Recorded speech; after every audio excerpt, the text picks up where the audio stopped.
네, 여러분 안녕하세요. 수석 선생님이에요. 우리가 저번 시간에는 줄기와 잎 그림에 대해서 배웠는데 이번 시간에는 뭐에 대해서 배울 거냐면 도수분포표에 대해서 한번 배울 겁니다.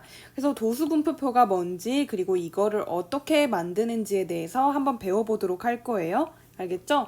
그러면 일단 도수분포표에 대해서 알아보기 전에 이 개념을 알기 위해서 생각열기 1번 문제를 한번 풀어봅시다. 그럼 생각열기 1번 문제에서는 뭐를 해달라고 했냐면 여기에 보면 이렇게 플라잉 디스크 멀리 던지기 기록을 조사한 자료가 여기에 이렇게 있습니다.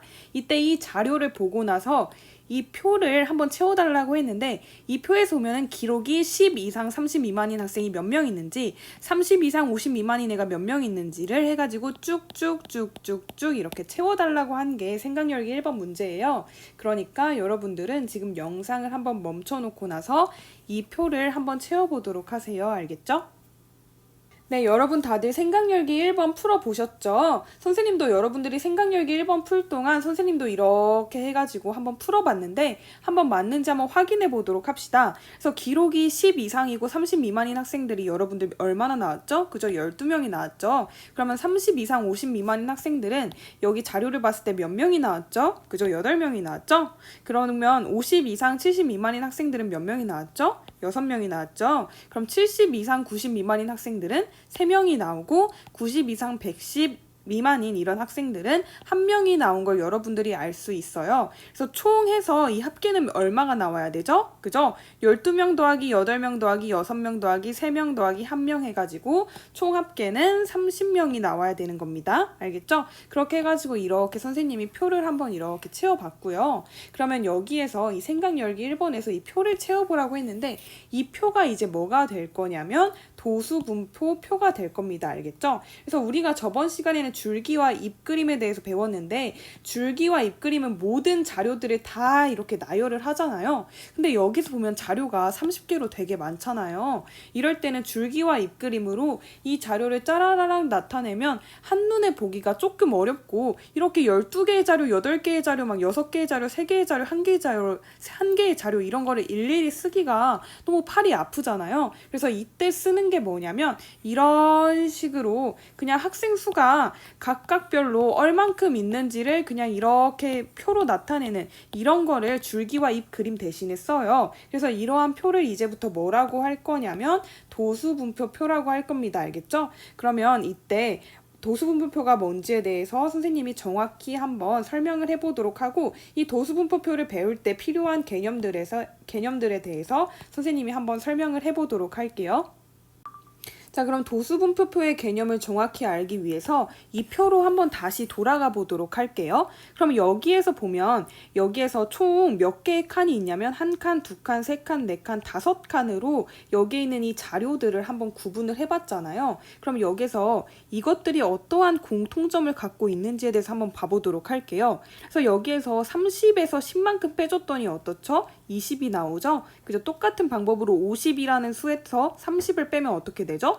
또 20이 나오죠? 그 다음에 70에서 50이라는 수를 빼면 또 어떻죠? 똑같이 20이 나오죠? 그럼 여기도 뭐가 나오겠어요? 그죠? 90에서 70을 빼면 똑같이 20이 나옵니다. 그리고 여기도 뭘 알 수 있냐면 110에서 90을 빼면 20이 나온다라는 걸 알 수 있어요. 그래서 여러분들이 뭘 알 수가 있냐면 얘네들을 다 일정한 간격으로 나눴구나 라는 걸 여러분들이 알 수 있습니다. 그래서 이 자료를 어떻게 했냐면 이렇게 10 이상 30 미만, 30 이상 50 미만, 50 이상 70 미만, 70 이상 90 미만, 90 이상 110 미만 이렇게 해가지고 이 자료들을 일정한 간격으로 이렇게 나눈 다음에 여기에 들어있는 자료가 얼만큼 있는지 그 개수를 이렇게 일일이 이렇게 세졌다라는 걸 여러분들이 알 수 있을 거예요. 그러면 이 표를 봤을 때 이 표를 보면서 한번 이 개념을 확인해 보도록 할게요. 그래서 일단 계급이라는 게 있는데 이 계급이라는 건 뭐냐면 이렇게 별량 이 자료들을 일정한 간격으로 나눈 구간을 말합니다. 그래서 10 이상 30 미만이 하나의 계급이 되고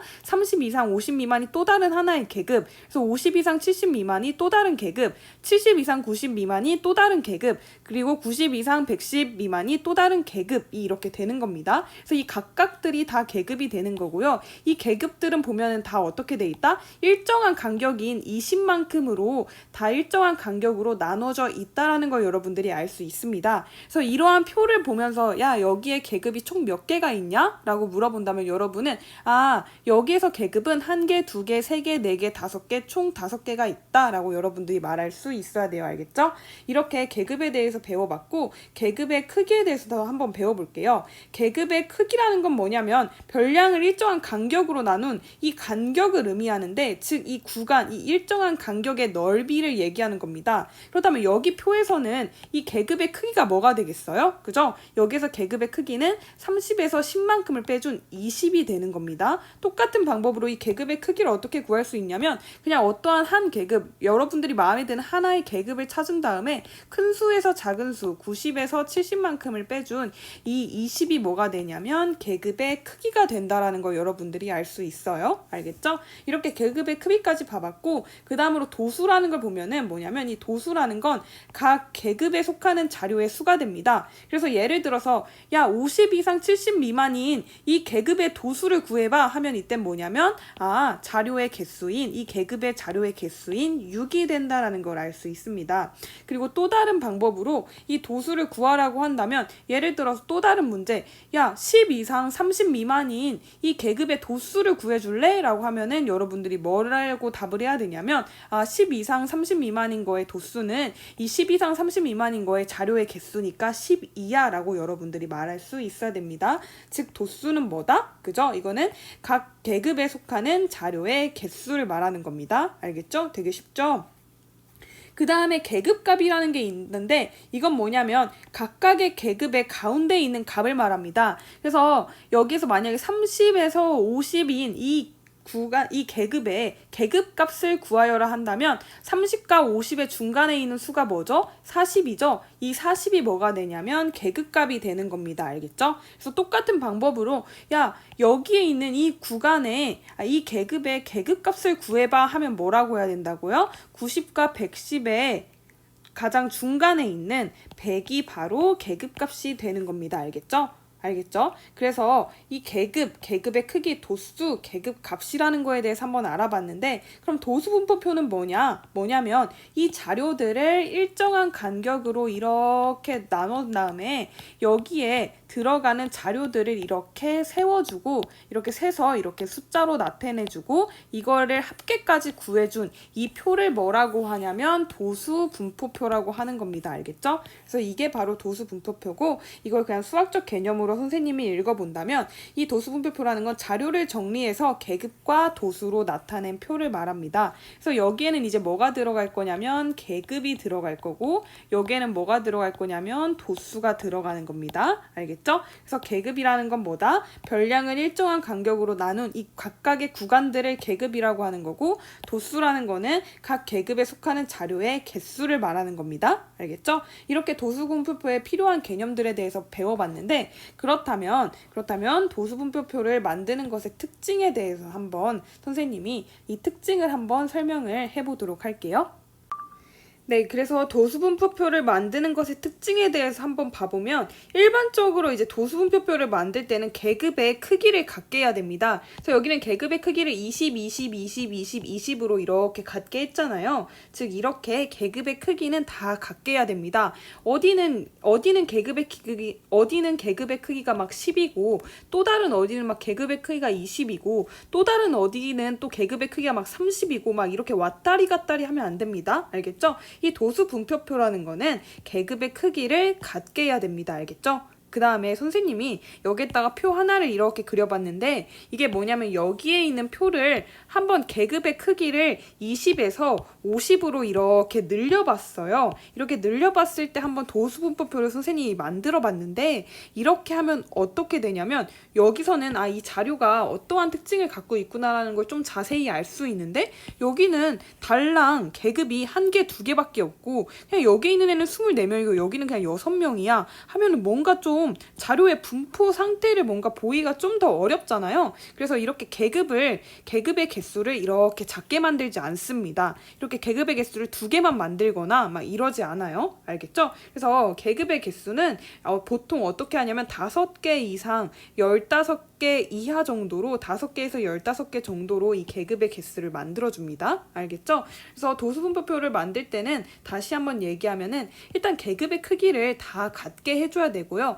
각각의 계급마다 이 계급의 크기들을 다 같게 해줘야 되고요. 두 번째로는 계급의 개수는 우리가 이런 도수분포표를 만드는 그 이유는 뭐냐면 이 자료들의 분포 상태를 우리가 한눈에 알아보기 쉽게 하려고 이렇게 도수분포표를 만드는 건데 이렇게 자료가 너무 적거나 그러면은 이 한눈에 이 자료의 분포 상태를 보기가 어려워서 이 도수분포표에서 계급의 개수는 어떻게 하냐면 보통 5개에서 15개로 만든다라는 거 여러분들이 알아야 됩니다. 알겠죠? 그래서 이렇게 도수분포표의 특징에 대해서도 한번 알아봤는데 그럼 마지막으로 문제를 딱 하나만 해결하고 이번 영상을 마무리하도록 할게요.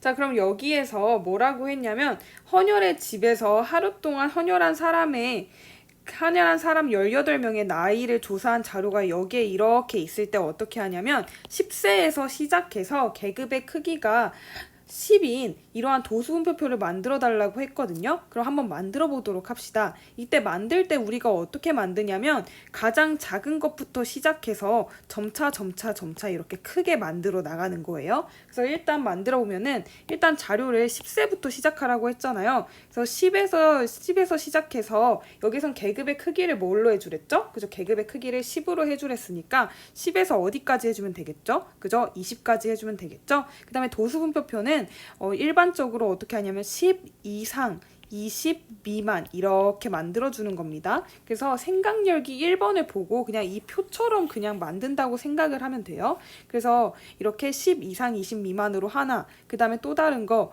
20 이상, 선생님이 잘못 썼네요. 잠시만요. 또 다른 하나는 20 이상 30 미만인 이러한 계급 하나, 또 다른 하나는 30 이상 40 미만인 계급인 하나, 그 다음에 또 다른 하나는 40 이상 50 미만인 계급인 거 하나, 이렇게 계급을 만들어주는 겁니다. 알겠죠? 그러면 이렇게 계급을 만들었으니까 이제 뭐 하면 되냐면 사람의 수가 몇 명인지를 이렇게 구하면 되겠죠? 그러면 한번 구해보도록 하겠습니다. 10 이상 20 미만인 이러한 사람은 몇 명 있죠? 그죠? 10 이상 20 미만인 사람을 보니까 여기에 1명, 그 다음에 여기에 2명, 여기에 3명 해가지고 총 몇 명이 있죠? 그죠? 3명이 있다라는 걸 아니까 여기다 숫자 3을 쓰겠습니다. 그 다음 두 번째로 20 이상 30 미만인 이러한 사람을 한번 세보니까 여기에서 몇 명 있죠? 그죠? 1명, 2명, 3명, 4명 이렇게 4명이 있다라는 걸 알아서 총 하면 몇 명이다? 4명이라는 걸 알 수 있고 똑같은 방법으로 30 이상 40 미만인 사람의 수를 구해주면 여기에서 보니까 1명, 2명, 3명, 4명, 5명이 있어서 여기는 몇이 되죠? 그죠? 5가 된다라는 걸 알 수 있어요. 그 다음에 40 이상 50 미만인 여기 계급의 도수를 한번 구해주기 위해서 또 한번 보니까 여기에서 40 이상 50 미만인 사람은 몇 명 있죠? 그죠? 여기서 보니까 1명, 2명, 3명, 4명, 5명, 6명이 있다라는 걸 알아서 여기에다가 뭐라고 써주면 되냐면 6이라고 써주면 됩니다. 그래서 총 몇 명이죠? 그죠? 3 더하기 4 더하기 5 더하기 6 해서 합계는 18이 돼야 됩니다. 알겠죠? 그래서 이렇게 도수분포표를 한번 만들어 보는 것까지 했는데 이러한 도수분포표를 만들 때는 어떻게 하냐면 일단 첫 번째로는 몇 세에서 시작해야 되는지를 여러분들이 정한 다음에 그 다음에 계급의 크기를 몇으로 할지를 정하고 나서 이렇게 계급들을 각각을 만들어줍니다. 그때 일반적으로 어떻게 하냐면 어떤 자료 이상, 어떤 자료 미만 이렇게 만들어주는 게 되게 도수분포표에서 만들어주는 되게 일반적인 방법이에요. 알겠죠? 이렇게 해서 각각의 계급들을 이렇게 다 이렇게 만들어 준 다음에 그 다음에 어떻게 하냐면 각 계급에 맞는 자료의 개수를 구해서 각각의 계급의 도수를 이렇게 구해주고 마지막으로는 이 도수들을 다 더해서 합계까지 이렇게 써주면은 이게 바로 도수분포표가 되는 겁니다. 알겠죠? 이렇게 우리가 문제 1번까지 해결을 해봤으니까 이번 수업은 여기서 마무리를 하도록 할 거예요. 그러면 여러분들은 이번 학습지를 한 번 더 복습하고 퀴즈 과제 문제를 해결하도록 하세요. 그러면 이번 수업은 여기서 마치도록 하겠습니다. 여러분 안녕.